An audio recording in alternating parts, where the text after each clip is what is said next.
When you're experiencing a loss and you've spent a good amount of time in grief over that loss, and you're struggling with the depression, and you are struggling with moving on and doing something different. And I'm not minimizing the grief or minimizing the loss. I mean, grief can go on for a while, but if it goes on too long, then it can get into something that's an unhealthy length, and only you and your therapist could figure out if that's where you're at. But if you're just feeling like you're stuck in that rut and in that place of depression, there are some practical things that you can do to help pull yourself out of that. And like I said, it could be an empty nest that you're struggling to adjust to. It could be the loss of a job or retirement or a divorce or a death or addiction, where or the awareness that maybe a child or a spouse has a severe mental illness, and you're really grappling with that loss, and you're struggling with that.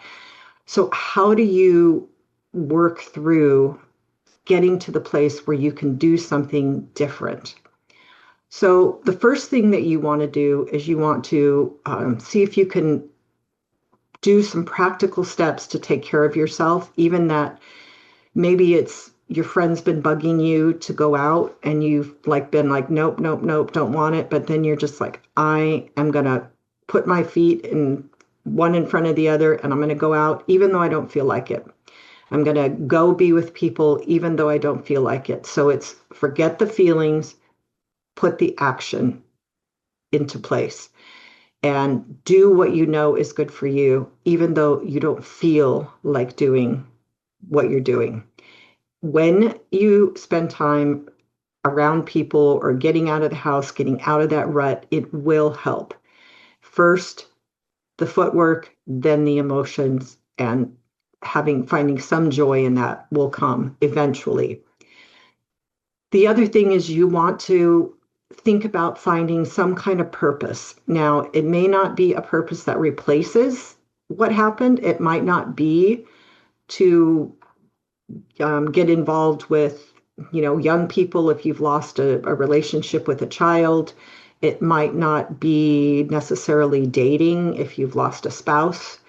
It might be something else, but finding purpose, which means something that helps other people. It could be volunteering. It could be going to a convalescent hospital and doing just seeing people on a Sunday that don't have family, bringing them cookies. It could be bringing cookies to the church office. It could be babysitting in the nursery. It could be helping in Sunday school. It could be getting involved in a political organization or the local women's club or Lions Club, or volunteering at a pregnancy shelter or at any type of nonprofit that you know of that's in your area. It could be making calls. It could be anything.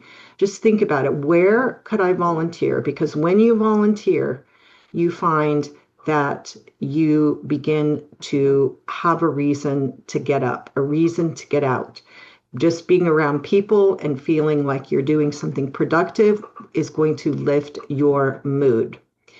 If you can, you want to think about something that you're passionate about and try to get involved in that. Maybe you are passionate about politics, but you haven't had the time to do that. Or maybe you're passionate about pro-life issues, and so getting involved with a local pregnancy center would be really helpful.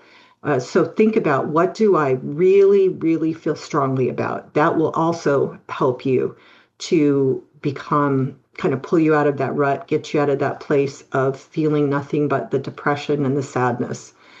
You can develop a new skill or a new hobby. Maybe you've heard a lot about pickleball and you've never played, you've never had time to do it or even thought about it, but now you're freed up because your life has changed.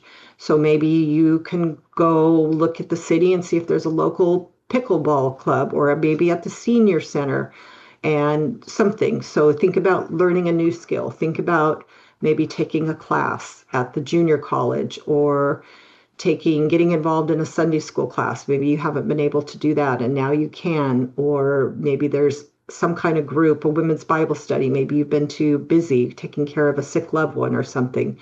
Just get somewhere, find something new that you can do that is going to kind of revitalize you and give you new connection and new possibilities. We need to be around people, all of us. The more isolated we are, the more lonely we are, the more we're going to stay in that place of sadness and that place of grief. So you want to keep in mind too that if it's gone on too long, that, like I said, it could have gone from just a grief and a loss to something that's going to require some maybe medication and therapy to help get you out of it.